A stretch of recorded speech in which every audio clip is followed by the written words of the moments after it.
Pick and pull.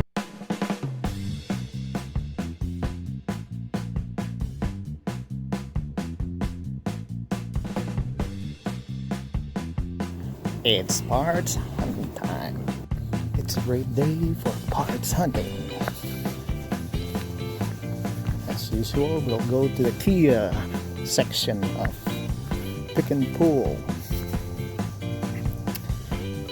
We are here at the Ford section in a Nissan section.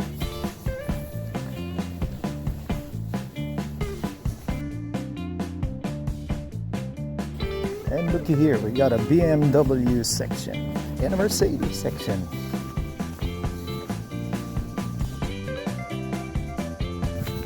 On Dodge Chrysler section.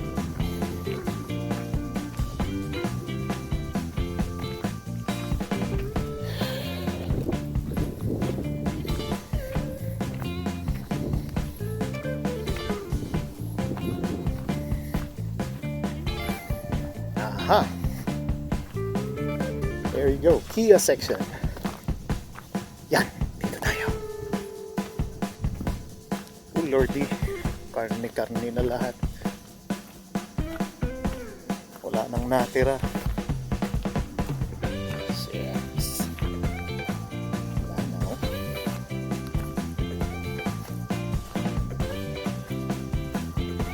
We are going to look for an airbox.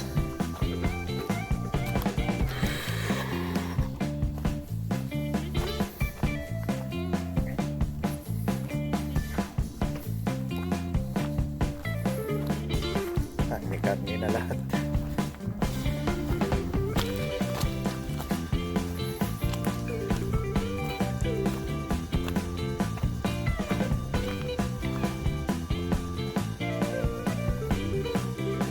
Tingnan natin ito.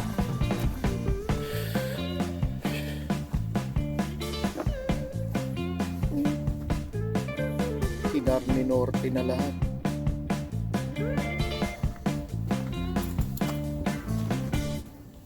Allah.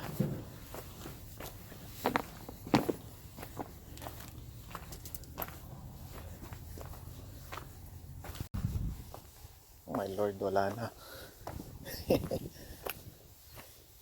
Oh boy. Alrighty, time for some oil change. First thing we gotta do is to remove this and install a new hood latch. Fortunately, I have a replacement for it. There we go, it goes there. There. I think it fixed. I think that'll fix it. Yep. Good as new. Okay. Alright. Oil is dirty. Okay. So we will put this one. This is a surplus air intake inlet assembly, I think that's what it's called. I don't know. And I'll put this one here in my Rio. Relatively new, better than the one I have today. This is my newer one, and this is my old one. All right, done. There you go. I'm gonna throw away this one. No, probably keep it.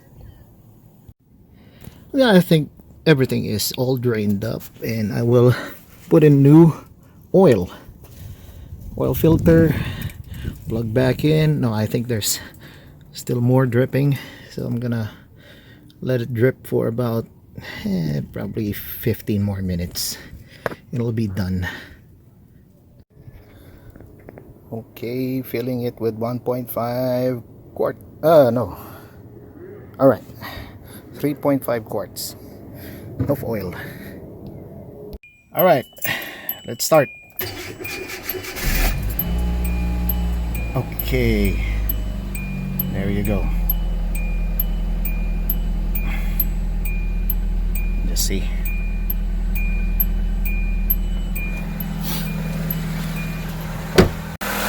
Silent engine na.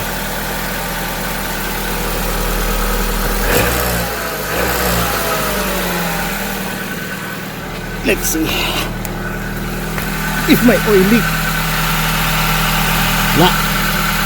Very good. Alright. Let's put in sa the I don't know what's this called, but I think it's a shield. Alright.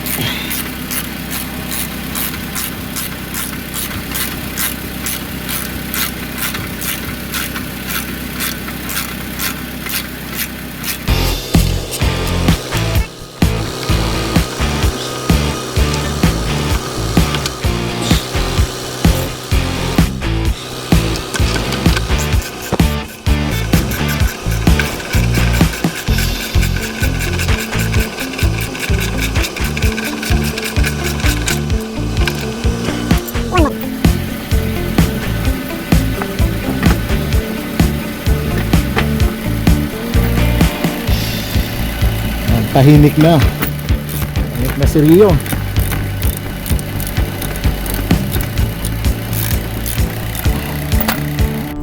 Alright. Job is finished. Yes. Alright, let's check. Let's see what's this one.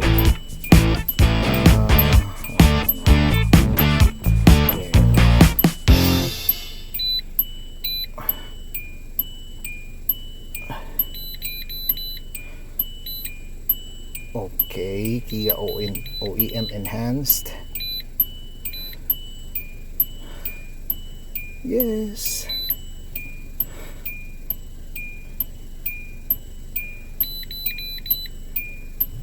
All right.